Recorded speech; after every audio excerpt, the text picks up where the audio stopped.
and how to handle wildlife.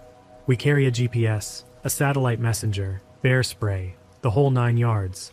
The Smokies were practically our backyard. We'd been dozens of times. This trip was in late October. The leaf peepers, tourists who come for the fall colors, were mostly gone, especially on the weekdays. We'd planned a 3-day loop starting from a less popular trailhead on the North Carolina side. The weather was perfect, crisp, clear, and cold at night. The first day was incredible, 10 out of 10. We hiked about 9 miles, saw maybe 2 other people on the trail, and found a perfect spot to make camp. The rules in the Smokies are that you're supposed to stay in designated backcountry sites or shelters. We weren't. We were about half a mile off the main trail, down in a small, flat hollow next to a creek. It was textbook leave no trace camping. We were quiet, we had our bear bag, and we felt like we were the only 2 people on Earth. We made dinner, cleaned up, and got a small, responsible fire going. We sat there for an hour, just talking and enjoying the absolute perfect silence. The kind of silence that's so deep it almost has a sound. Around 8:30 at night, the fire was down to embers. We were getting cold, so we doused it with water from the creek, making sure it was dead out. We were crawling into our tent when Sarah paused. "Did you hear that?" she whispered. I stopped. I listened. All I heard was the creek. Hear what? The creek. No, listen. I held my breath, and then I heard it. Snap. It was a footstep. A single, heavy, 2-legged snap of a dry twig. It wasn't a deer, which plinks its way through the woods. It wasn't a bear, which sounds like a small car crashing through the brush. This was a person trying to be quiet and failing. My blood went ice cold. We were half a mile off trail, in the dark, miles from any road. There is 0 reason for anyone to be walking through this hollow. "Who's there?" I yelled. My voice sounded weak. Silence. Then a powerful, painfully bright beam of light blasted our tent, making the nylon glow. "Evening, folks," a voice called out. It was a man's voice, deep and friendly. "Didn't mean to startle you. This is Park Service." I felt a wave of relief, immediately followed by confusion. A ranger? Out here? At 9 o'clock at night? I unzipped the tent flap and shielded my eyes. The man was standing right at the edge of our camp, maybe 20 feet away. He was tall, and his silhouette was all wrong. He was wearing most of a ranger uniform. He had the flat brim hat, but it looked off. A lighter, almost tan color, not the standard olive green. He had the shirt, but it was untucked and looked dark with stains, even in the glare of his flashlight. He clicked the light off his face and pointed it at the ground between us. A friendly gesture. Now I could see him better. He was probably in his 50s, with a short, messy beard. And his eyes, they were just flat. No expression. "Sorry to bother you, but this is an unauthorized campsite," he said, his voice still friendly, but in a rehearsed way. "You're in a high-activity bear area. We had a problem bear get aggressive at the designated site up the ridge, so we're clearing the area. For your safety, I need you to pack up and relocate with me now." Every part of this was wrong. First, a ranger wouldn't be clearing an area this late at night. They'd close the trail during the day. Second, they would never lead hikers to a new secret site. They would escort you back to your car or to a main shelter. Third, high-activity bear area. That's what all of the Smokies are. It's a non-warning. Sarah, who is braver than me, spoke up from inside the tent. "Oh, we didn't know. We'll pack up right now and just head back to our car. We're sorry." The ranger didn't move. He kept the light on the ground. "That won't be necessary. It's a 5-mile hike back to your car. The new site is just a 1/4 mile through the trees. It's safer. You need to come with me." The way he said "need to" made every hair on my body stand up. I got out of the tent, standing in my base layers and camp shoes. "Can I see your badge, sir?" I asked. The man's smile was a thin line. "It's on my belt, but we really do need to be going." I looked at his belt. His flashlight was huge, a big metal mag light. Next to it was nothing. No radio, no pepper spray, no sidearm. Just an empty leather loop, and on his other hip, a massive, old-looking hunting knife in a worn leather sheath. The kind with a stag antler handle. "You know," I said, trying to keep my voice steady, We're fine. We've got bear spray, we've got our food hung. We'll take our chances. We'll pack up and leave at first light. The ranger took one step closer. The friendly mask was still there, but it was cracking. Son, I don't think you understand. This isn't a request. This bear, it's a problem. It's not safe here. I'm responsible for you. You have to relocate. No, Sarah said. She was out of the tent now, standing next to me. We're staying, or we're leaving, but we're not going with you. I glanced at Sarah and she gave me the slightest nod. I knew what she was thinking. I reached back into the tent and grabbed our canister of bear spray. Sarah, faster than me, grabbed her hiking axe. It's a small one, but it's sharp. The second he saw us arm ourselves, his whole face changed. It was the single most terrifying thing I have ever seen. The friendly mask didn't just drop, it disintegrated. The smile vanished. His eyes, which had been flat, now looked furious and hungry. It's the only word I can use. He stared at us, this rictus of pure, silent rage on his face. He didn't say a word. He just stood there, his hand resting on the handle of that giant knife. It felt like an eternity. The only sound was the creak. We were in a standoff. I had the bear spray aimed at his chest. "You need to leave," I said. He just stared. It felt like he was memorizing us. Then, he did the strangest thing. He smiled again, but it wasn't the friendly smile. It was a wide, toothy, wrong smile. He raised his flashlight, shined it directly in our eyes, blinding us. "Suit yourselves," he said. He clicked off the light. The world went pitch black. I mean absolute, total, new moon in a forest hollow black. We couldn't see a thing. "He's gone," Sarah whispered, her voice shaking. "No, he's not," I said. "He's right there. He just turned his light off." We stood there frozen, staring into the dark where he had been. We heard nothing, not a footstep, not a leaf crunching, not a branch moving. He hadn't walked away. He had just vanished. "Mark," Sarah said, her voice a tiny squeak. "Pack, now." We've never moved so fast in our lives. We didn't pack. We threw things. Sleeping bags were stuffed into packs, pads deflated with a whoosh. We left the tent for last. My hands were shaking so badly I could barely unclip the poles. We were making so much noise, fumbling, zipping, clipping. "Quiet," I hissed. We both froze, and we heard it. Crunch, crunch, crunch, footsteps, but not moving away. They were moving parallel to our camp, about 40 yards up the ridge in the direction of the main trail. He was just walking, pacing. "He's watching us," I whispered. We threw the tent into my pack, half folded. "We have to go," Sarah said. "We can't stay here." "Go where?" "Back to the trail. He's on the trail. We have to. We'll follow the creek down. It'll be louder. It'll mask our sound." It was a good plan. The creek flowed away from the trail, but it would eventually hit a larger river that ran near the park road. It was a longer, much harder hike, but it meant not walking towards him. I grabbed my headlamp and our GPS unit. Sarah had hers, axe in one hand, spray in the other. We turned on our headlamps, which felt like setting off flares, and scrambled down the bank into the freezing cold creek. We started half walking, half wading downstream. It was awful. The rocks were slick. We were falling, catching ourselves. The water was soaking our pants. Our feet were instantly numb. But Sarah was right. The sound of the rushing water was loud. We couldn't hear anything else, and we hoped neither could he. We moved like this for maybe 20 minutes. It felt like hours. We were bruised, freezing, and terrified. Finally, I stopped to check the GPS.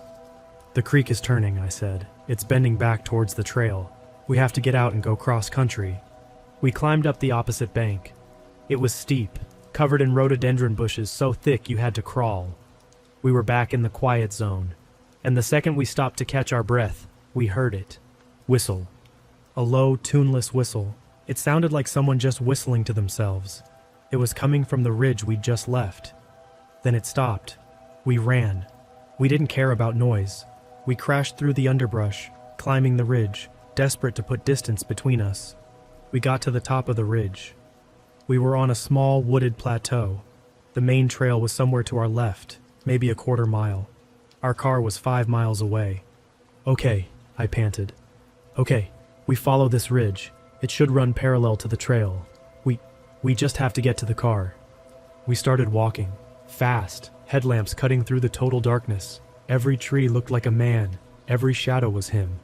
And then we heard his voice. It wasn't a yell, it was calm, conversational, and it came from ahead of us. "You folks are going the wrong way," we screamed, both of us. We spun around, shining our lights. Nothing. We pointed our lights ahead, and there, maybe 100 yards up the path, was his flashlight beam, pointed at the ground, just waiting. "He got ahead of us," Sarah cried. "How did he get ahead of us?" "He knew the woods. This was his ground. We were just trespassing." "Back," I yelled. "Back the way we came." We turned and ran back down the ridge, and his light clicked off. Then, a new sound, running. Heavy, pounding footsteps behind us. He wasn't toying with us anymore. He was chasing us.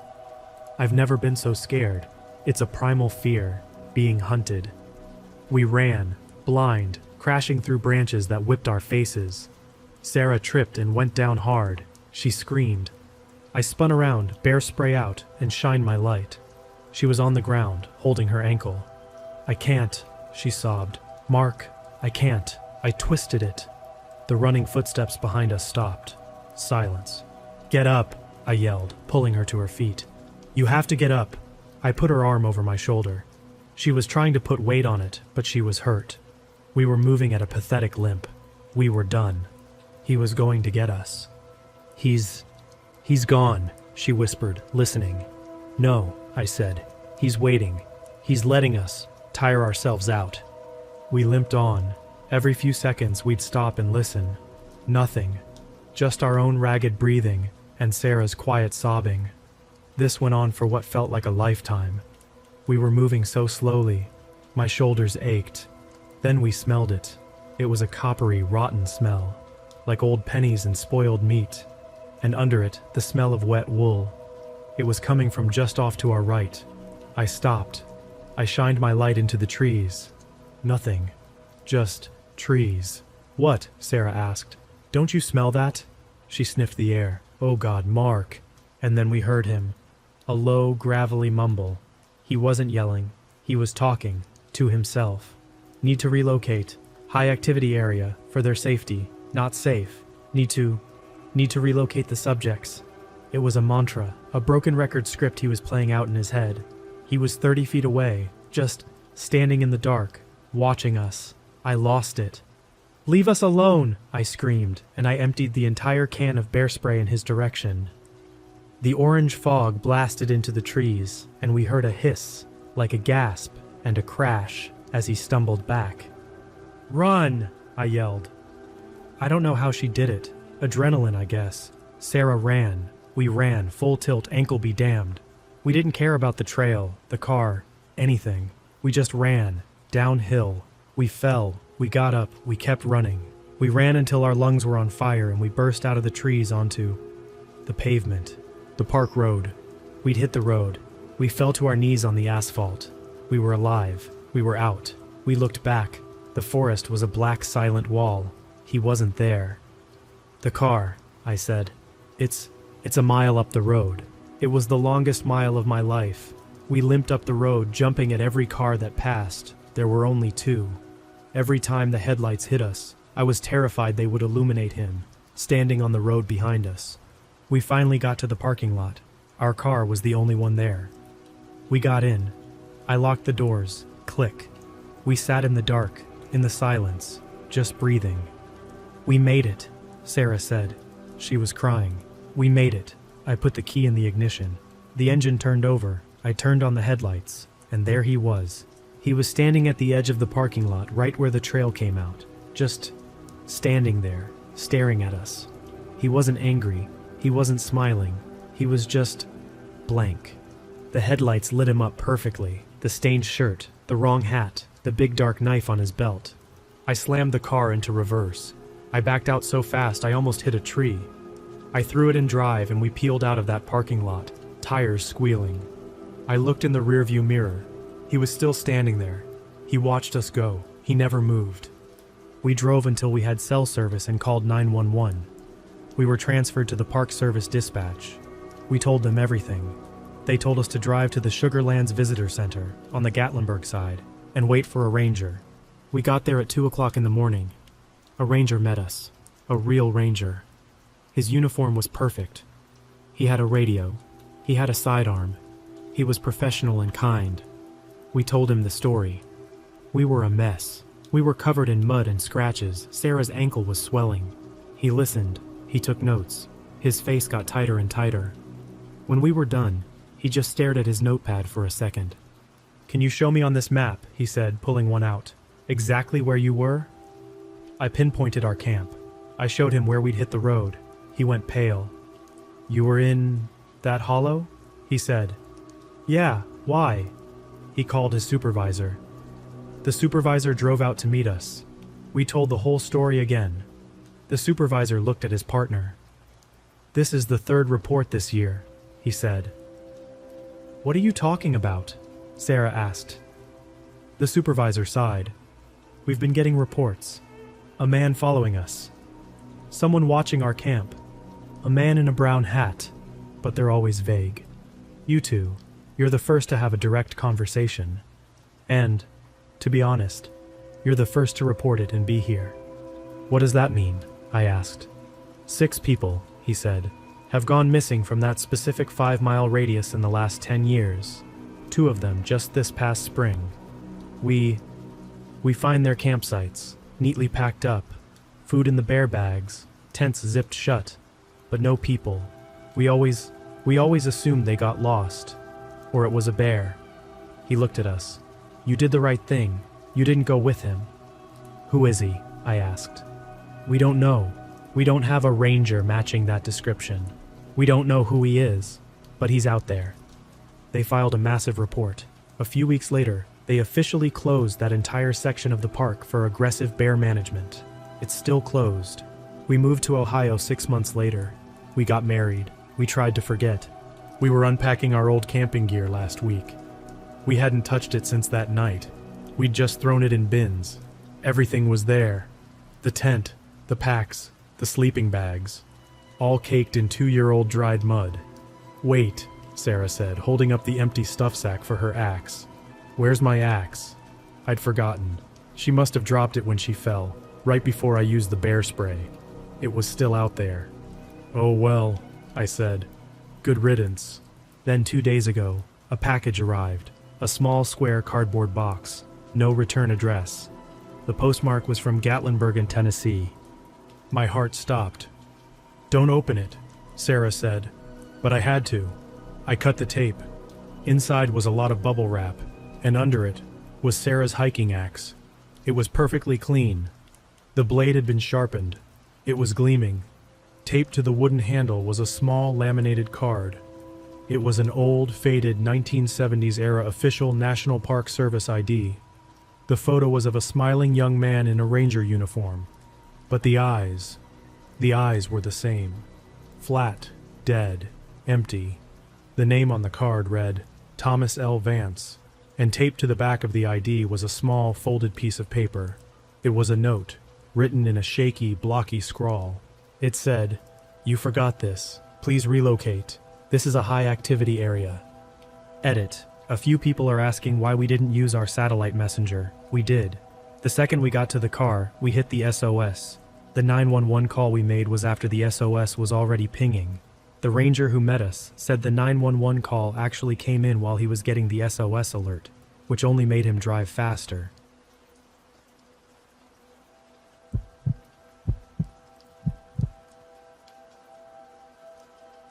I need to get this out. I've held on to it for years, and it's eating at me. My dad and we don't talk about it. We've never talked about it, not really. Not since that one conversation in the car on the way home.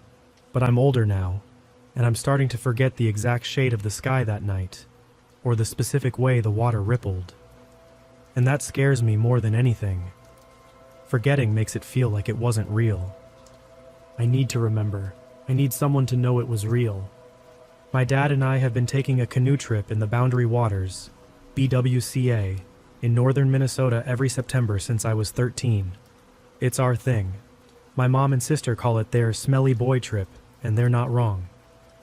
We go for 10 days, no showers, paddling and portaging, catching walleye, and sleeping under the stars. My dad is the real deal. He's a lifelong woodsman, the kind of guy who can start a fire in a downpour and navigate by the stars. He's calm, competent, and quiet. He taught me everything: how to read a map, how to paddle a J-stroke, how to respect the woods. The woods are his church, and by extension, they became mine. This was 2019. We were deep in, about as far as you can get.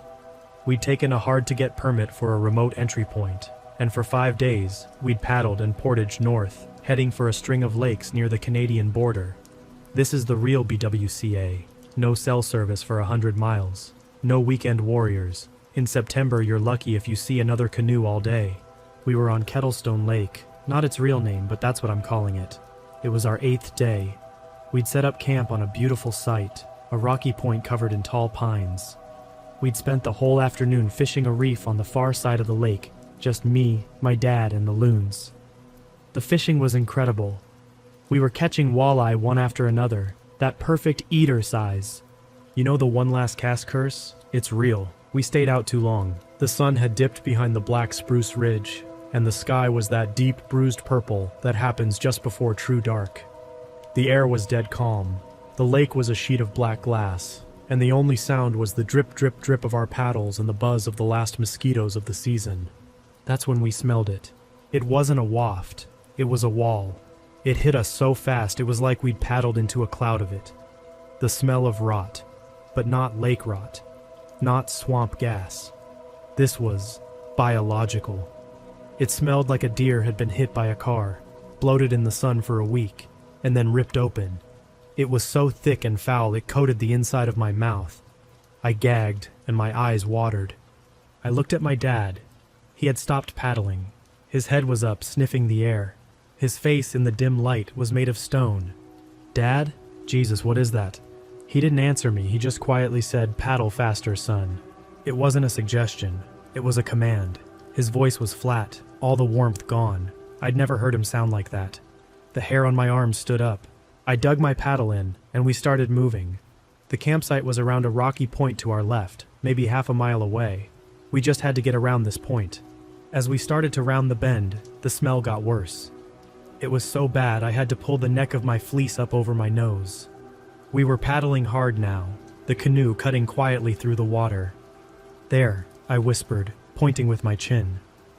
"I see it," Dad breathed. On the shore, right at the water's edge, maybe 70 yards away, was a shape. It was crouched over something dark and lumpy. At first, my brain said bear. It's the only thing that makes sense up there. A big black bear, probably feeding on a moose or deer carcass. That would explain the smell. But it was wrong. Even in the fading light, I could see it wasn't black. It was pale, a sick, grayish white like a fish belly. And it was too skinny. It was emaciated. It was squatting, and its arms, God, its arms, were so long they were braced on the ground in front of it, like a gorilla's. But they were wrong too. Too thin. They looked like sticks wrapped in wet, gray leather. My paddle froze in the water. As if it heard the tiny splash, it stopped what it was doing. It slowly raised its head. Then it stood up. My dad sucked in a breath so sharp it was like a gasp. It wasn't a bear. It wasn't 7 feet tall. It was 8, maybe 9 feet. It unfolded in sections. It was all bones and tight gray skin, stretched so thin you could see the knobs of its spine and the cage of its ribs. It was a skeleton with skin. And its head. Oh God, its head. It wasn't a head. It was a skull. It looked like a deer's skull, antlers broken off near the base, but it wasn't wearing it. It was its head. The long, tapered bone of the muzzle, the empty, hollow-looking sockets. It turned and looked right at us. There were no eyes, just deep black pits. But I felt it see us. I felt it like a physical pressure. Time stopped. I could hear my own heart hammering in my ears. The world shrank to me, my dad and this thing on the shore. It let out a sound. It opened its lipless, bone-toothed maw, and a noise came out that wasn't a growl and wasn't a scream, but both. It was a high-pitched, tearing shriek that grated on my bones, but underneath it was a low, wet growl. It was the sound of a rabid animal and a dying woman, all at once. "Don't look at it!" My dad's yell shattered the moment. It was pure panic. He wasn't a woodsman. He wasn't my dad. He was just a terrified man. He dug his paddle into the water with a grunt, and the canoe veered. "Paddle, now, to the site!" We paddled. I've never paddled like that. My arms burned, my lungs were on fire, but I didn't care. I just pulled. The canoe felt like it was stuck in mud, impossibly slow.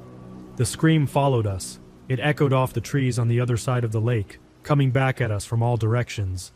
We hit the rocky landing of our campsite at full speed.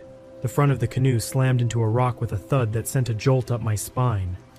"Get out! Get the gear! All of it!" Dad was yelling, already halfway out of the canoe, splashing through the shallow water. We didn't pack. We threw. We ripped the tent stakes out of the ground, the tent still attached. We grabbed the sleeping bags, the food pack, the stove, just grabbing and throwing it all into the bottom of the canoe. I dropped our water filter. "Leave it! Get in!" We were back in the canoe in less than 2 minutes. The whole time my skin was crawling. I felt 1,000 unseen eyes on me from the dark woods behind our site. The smell was still there, clinging to us. We paddled out into the lake, in the dark. No headlamps. "Where are we going?" I panted. "Away," Dad said, his voice shaking. "We're not staying on this lake." We paddled for 2 hours in the pitch dark. My dad navigated by the faint silhouette of the tree line against the stars. It was terrifying. One wrong move, one submerged rock we didn't see, and we'd be in the water. The water in September is lethally cold. You've got minutes. We didn't talk. The only sound was our paddles and our breathing. And one other sound. About an hour in, from the shore to our right, we heard a whoop. It was a perfect imitation of a loon call. Whoop whoop woo. But it was wrong. It was too loud, too guttural, and it was September. The loons are mostly quiet by then. My dad's paddle stroke faltered. "Don't stop," he whispered. A minute later, from the shore. Whoop whoop woo. It was closer. Then we heard it, the sound of something huge moving through the woods. It wasn't a deer. It was crashing through the underbrush, snapping branches the size of my arm. It was pacing us. We paddled harder. We found a narrow channel, a side passageway that led to a different, smaller lake. We poured all our remaining strength into getting down that channel. The crashing faded behind us. We didn't find a campsite.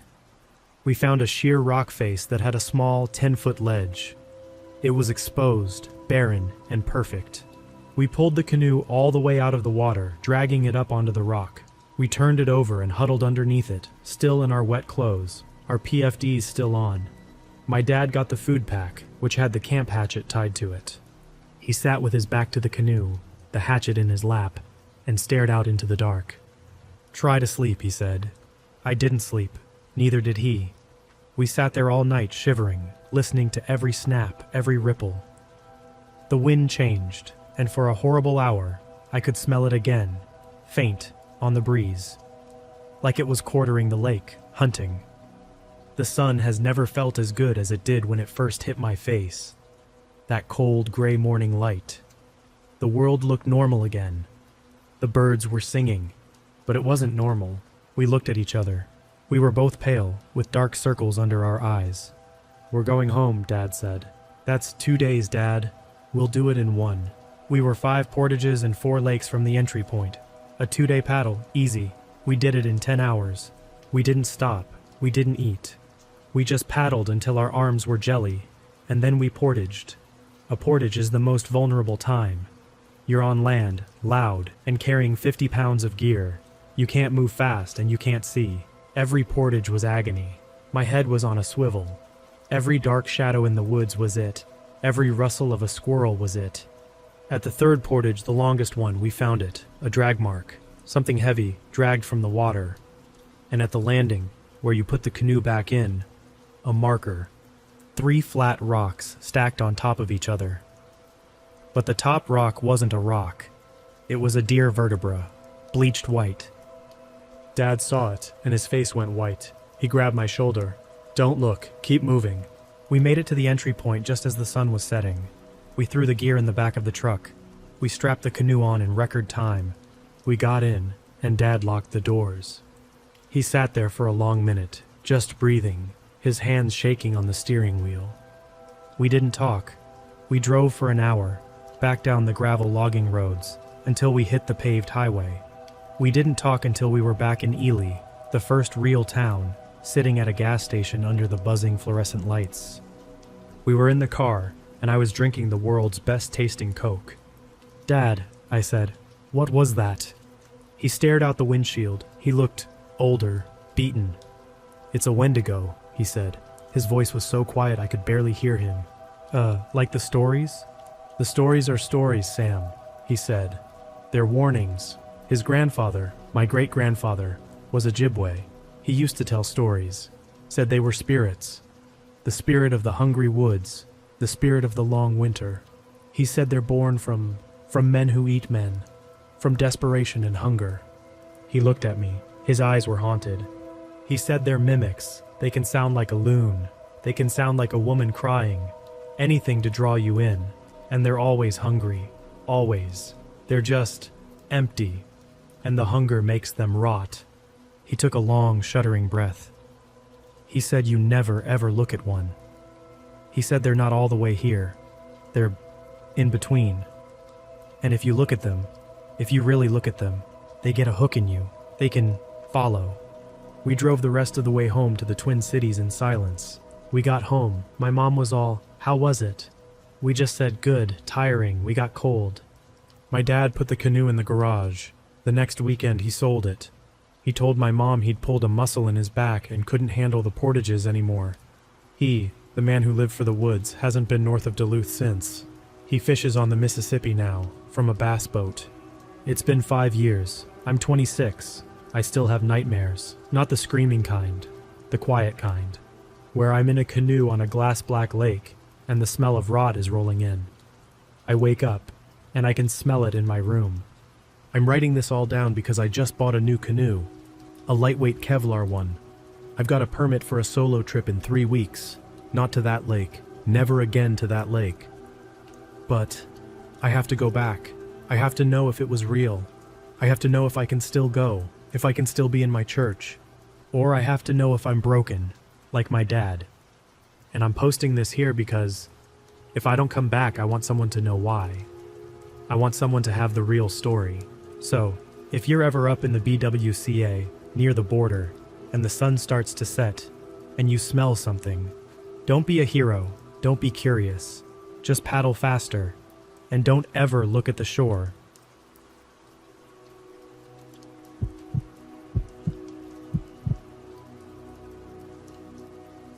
I don't know how to format these, so I'll just tell it straight, and you can believe me or not. I'm not here for karma. I'm here because for the first time in my life, I left a tag unfilled, and I'm okay with that.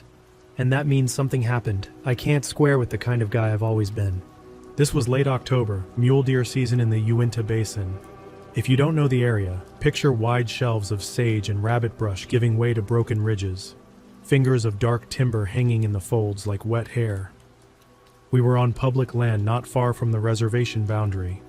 I'm going to keep the drainage name out of this out of respect, and because I don't want some curious kid wandering in there with a head full of YouTube lore and a pocket full of cheap calls. It was me and my cousin, let's call him Dave because that's his name, who I've hunted with since we were old enough to carry .22 caliber rifles for jackrabbits.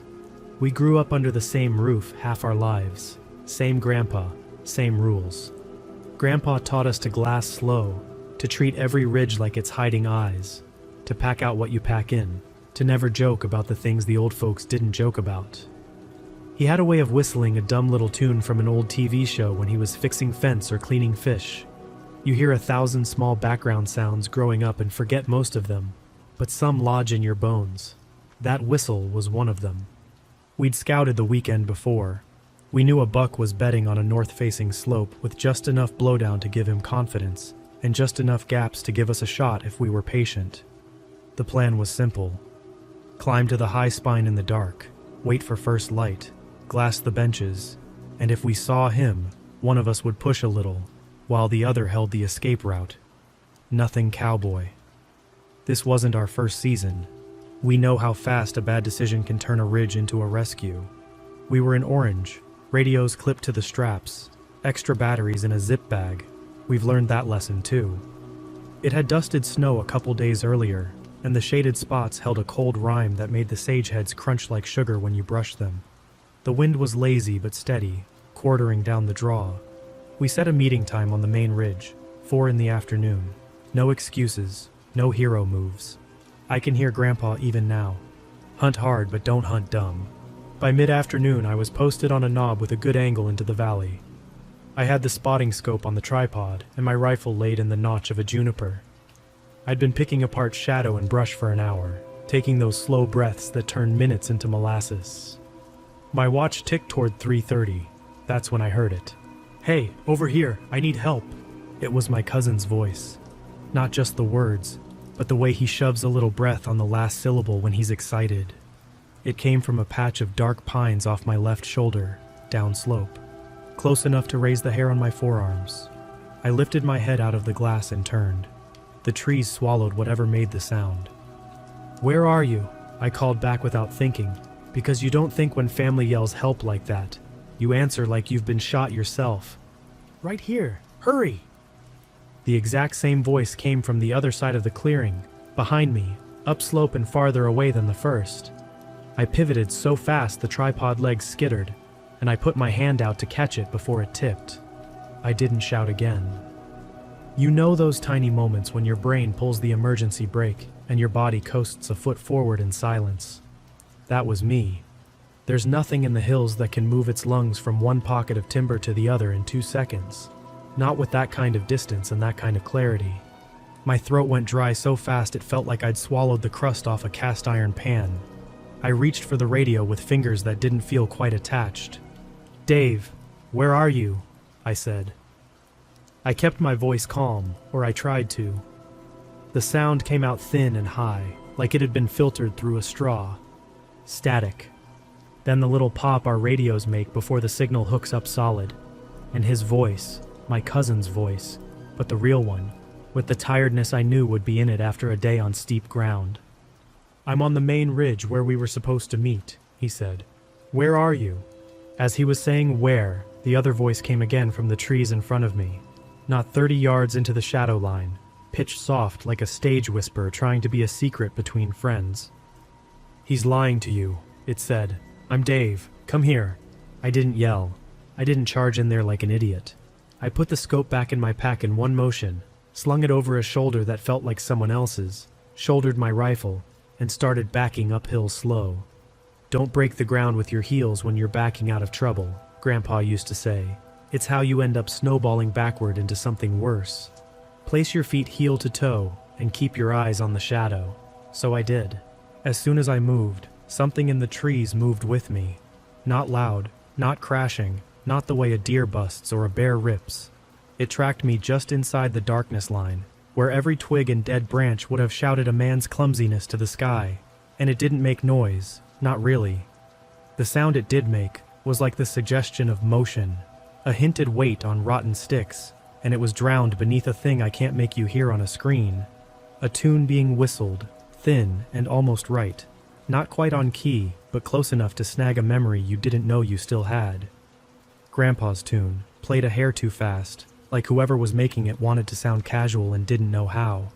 There are times you don't realize you're praying under your breath until you catch a word and feel embarrassed, like you just got caught talking to the mirror. I remember the feel of my tongue touching the roof of my mouth to form the T in don't and the P in please.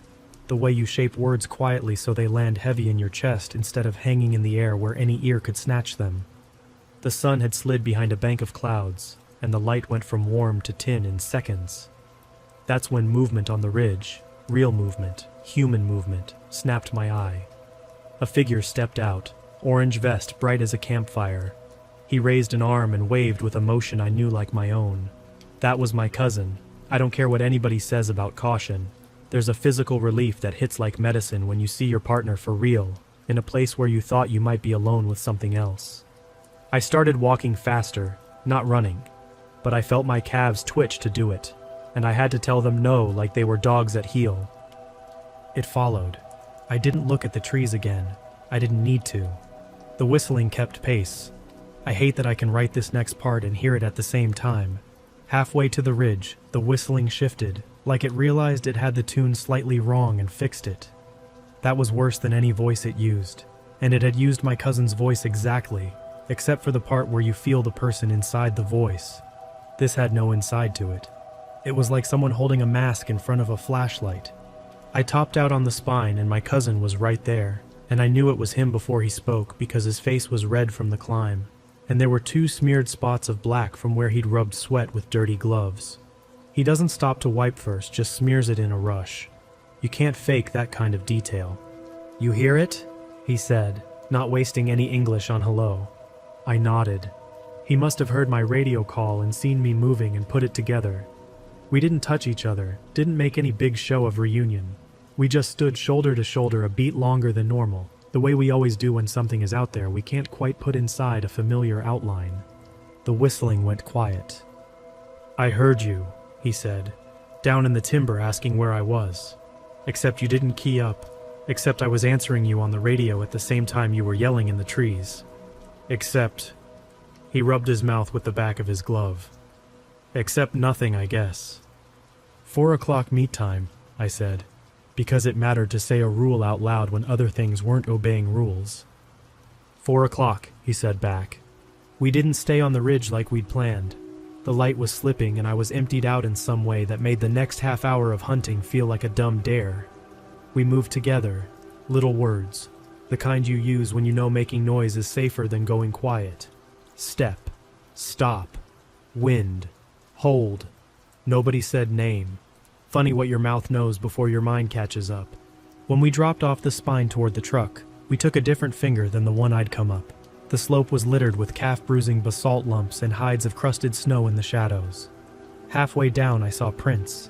Not boot prints. Bare feet. I'm not joking. No arch, no heel cup. Just a flattened oval with toes too long and too evenly spaced.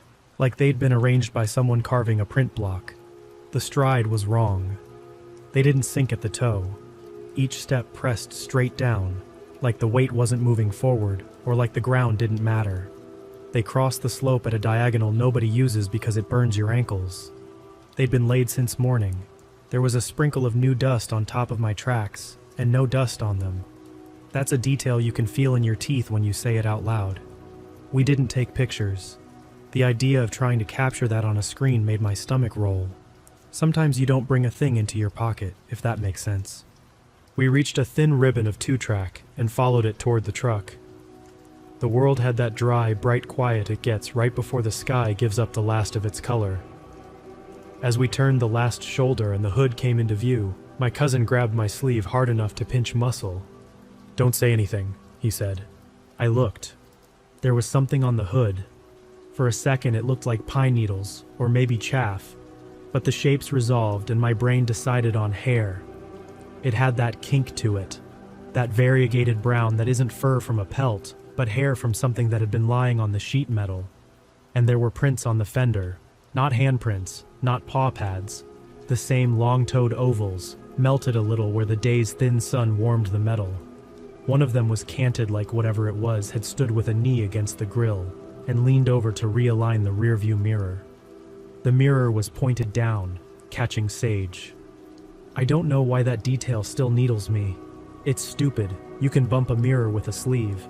Our doors were locked. I reached for my keys slow, like a movie cop. It felt performative and useless, but the body likes rituals. We got in. The cab smelled exactly the way a truck cab should smell after 2 men have been sweating in the hills all day. Salt, oil, a ghost of last week's gas spill on a jerry can, the fake vanilla of the cracked air freshener we keep swearing we'll throw away. It did not smell like anything else. That mattered. We checked the back seat. We checked the bed. We checked the spare behind the wheel well. We did these things without saying we were doing them. Then we sat and let the quiet settle. "That wasn't me," my cousin said finally, and that was when I realized he had been as glued to the thought as I had. "Down below, and it wasn't you." "No," I said, "but it knows your voice." He flinched like I'd thrown cold water. "And it knows Grandpa's whistle," he said. "We didn't start the truck. That's the part I keep kicking myself for. We should have turned the key and let the engine put a wall between us and the thinking. Instead, we sat and listened. At first, I thought I was hearing the wind find the broken places in the sage and make that dry hiss it does in the evening. Then I realized there was repetition in it. You only catch repetition after you've counted it twice. The first 10 seconds were just noise. "He's lying to you," it said from the slope. The same phrase, the same cadence. It didn't bother with our names now. It stuck to the line that had made me look over my shoulder in the first place, sanding off everything extra until it was just those 4 words. The direction of the sound wandered, not in a circle, but like someone testing the echo of the hill, finding the sweet spots where the land throws your voice down into a bowl. My cousin reached over, flipped the radio volume down to 0, and then, with his free hand, touched the wooden rosary he keeps hanging off his turn signal stalk. He isn't the religious one in the family. That made my throat thicken. We'd planned to camp on BLM that night, 30 minutes away by Washboard Road. We'd planned to hot tent it in the little wall tent, eat elk brats, and go over the plan for the next morning. I know how this sounds, but the idea of unrolling fabric and creating a temporary house, and then closing our eyes inside that thing while something walked around out there, felt like stepping off the ledge of a mine shaft and hoping the black meant water instead of air. "Duchesne Motel?" I said. "Duchesne Motel," he said. He turned the key. The engine started with that Ford shutter, and I have never loved a mechanical sound more. Headlights ate a tunnel into the slope. For an instant I thought I saw a thin shape stand up from behind a greasewood and walk with a bone-light stride into the line of pines. And you can say that was nerves. And you can say that was shadow, and I will nod because that's saner than what I'd tell you, which is that it moved like a man who had learned to be a deer, which is wrong in the way 2 correct notes feel wrong when you play them on the wrong instrument. We drove out, not fast because fast on that road means a tire sidewall torn by a rock you didn't see, but steady, like the gas pedal was a prayer. My cousin didn't touch the radio again. We didn't speak, not for a mile, not for 5. And then, around the bend where the red dirt turns to gray, and the willows toss their ragged hair over the 2-track, something hit the tailgate. Not a rock kicked by a tire, a weight, a slap with shape. The truck jolted like a big dog had leapt at it. The bed camera we use when we're hauling gear is angled poorly for anything behind us, so don't ask. We both breathed out at the same time, a laugh without humor, the body's simple way of emptying bad air. We hit pavement and did something I never do. We went left toward town instead of right toward where the team would quarter their animals and trade lies by someone's fire. We checked into the kind of motel where the front desk guy has the TV turned up too loud, and his voice is a murmur beneath the game. Our room smelled like bleach and old cigarettes. It might as well have been a cathedral. I didn't sleep. Neither did he. We tried, but sleep is a door you have to walk through, and every time I closed my eyes, the whistled tune started in the dark of my head. Just a hair fast, just a hair wrong, like it was learning something about me and getting it almost perfect. At 1 in the morning, I got up and ran the shower until the steam made clouds in the bathroom and the mirror smeared with ghost fingerprints. At 3, I found the Gideon Bible in the drawer and read from it without really seeing the words. At 4, I sat on the edge of my bed and stared at my boots and thought about mourning and how mourning makes liars out of fear. At 6, we were driving back toward the drainage with our plan in our mouths like a hard candy we didn't want to bite. We were going to pick up camp, check our mark points for sign, and then make an adult decision about staying or pulling stakes. When we topped out on the ridge, the world looked exactly like itself. Gray-blue light. The frost turned to lace in the bottoms. Crows like punctuation marks along the fence line. Our truck hood was clean. No hair. The mirror was where we left it. My cousin rested a hand on the fender like he was greeting a horse. We climbed the spine with the intent of 2 men who know how to do a job despite their nerves. When we hit the notch where I'd backed away the day before, we stopped, not for any reason I can write without sounding mystical, but because the ground looked wrong. Not a lot wrong, just a little. The kind of wrong that happens when deer bed in a spot, and you can tell by the lay of the grass and the shape of the crushed sage that there were bodies there earlier. There were small mounds of debris, neat as promised gifts, like something had pulled together offerings for a child. A blue jay feather, a ratty chunk of deer hide, a twist of scrub oak leaves braided together by hands or teeth. The braided thing had a thread in it. The thread was bright orange, the exact color of the duct tape we used to flag our route in the dark. We didn't touch any of it. "Let's go," my cousin said, his voice steady, the kind of steady that is made in a workshop and nailed together with focus. He didn't turn. He backed away like I had done the day before. I matched him. We hadn't gone 20 steps when the radio crackled. Volume turned low because we'd never turned it back up after the truck. A little burst of static. Then my own voice, clear as though I were standing behind myself. "Don't be a baby," it said. "Come on." Hearing my voice say, "baby," made something boil behind my eyes because I don't use that word. Not out loud. Not since a night fight in high school when I spitted at a kid I should have left alone. Words are habits, and my habits don't include that one. I don't know if that makes sense to anybody, but it mattered to me.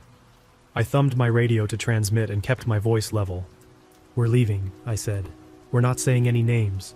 Follow if you want, but it'll be a long walk." The radio popped again, the same voice, mine, except from a little distance, quieter like I was turning my head away as I talked. "I'll come," it said. Then a soft whistle, almost inaudible beneath the wind. We didn't look back. At the truck, my cousin did something he'd laugh at if you asked him on a normal day. He pulled the wooden cross off his rear view and put it in his pocket. He has never done that before. Not for a car wash, not for a mechanic. We drove to the station in town, filled up, bought a roll of electrical tape and 2 black Sharpies, then sat in the cab like men about to sign a document. "I don't know the right way to do this," he said finally, "but I know we shouldn't go home with our mouths just flapping around these sounds." We each wrote our first names on a strip of tape and stuck it on the inside lid of our ammo boxes. Then we each wrote a word we wouldn't use, not even as a joke, if we were in the hills and weren't sure what was listening. I don't know why that felt like a rule instead of a superstition. I don't know why rules comfort us when superstition feels like begging. Maybe rules put you on the hook to act. Begging puts you on the floor. And then we went to the tribal police. I'm not going to name the officer at the desk. He listened without smiling. That alone softened something in me. He asked practical questions, landmarker details, directions, how long, what times. He didn't let us wander into campfire territory. When we finished, he stood with us in the doorway and looked at the sky like he was making a decision and finally said, "This is border country. There are things here that copy to draw. Don't say each other's names out there unless you can touch the man you're naming. Don't whistle for what you want. Don't answer the same question twice." It fit like a key in a lock I didn't know was behind my ribs. Not because it was mystical, because it was a rule. He said a thing we could do. He didn't act like we'd brought him fairy dust and asked him to bless it. We turned our tags in. There's no graceful way to write that for the hunters reading this. It burned, yes. I worked to save for that tag. I scouted. I had a buck patterned. But there are other seasons and other hills, and if you'd seen those prints and heard that tune, and watched your own words get thrown back at you in a voice without a person in it, you'd have turned them in too. The lady at the desk didn't ask why. She just ran the form and slid the paper back and said, "You boys be safe." Sometimes that's enough.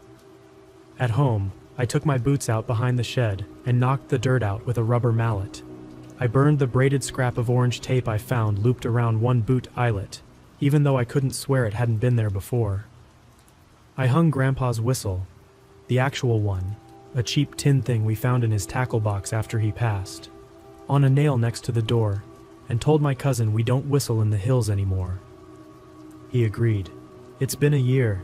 I'm not going to pretend nothing strange has happened since. Every once in a while I'll wake in the middle of the night thinking I heard someone in the back lot testing the hasp on the shed door. Last week my radio crackled in the garage even though the battery was out. I was soldering a trailer wire and must have brushed the contacts.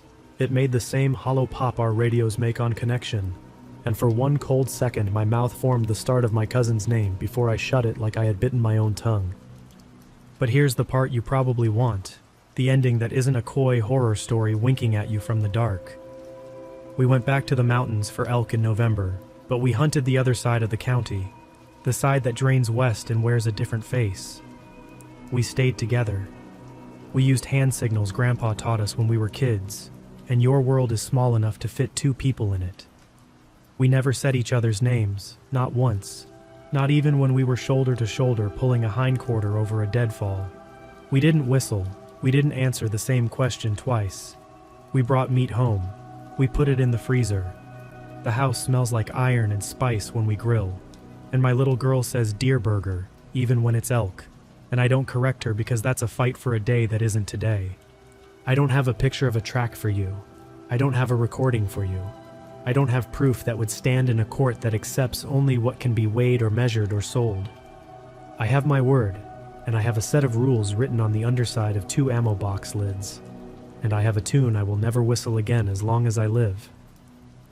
If you go out there, if you must, go like a man who knows names have weight and voices can be hollow, and that something in those dark timber pockets likes to borrow a shape to make you step where it wants you.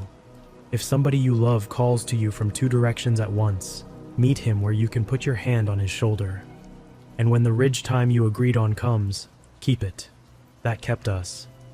We didn't go back to that drainage. We didn't fill our mule deer tags. We drove home the long way, stopping at the overlook where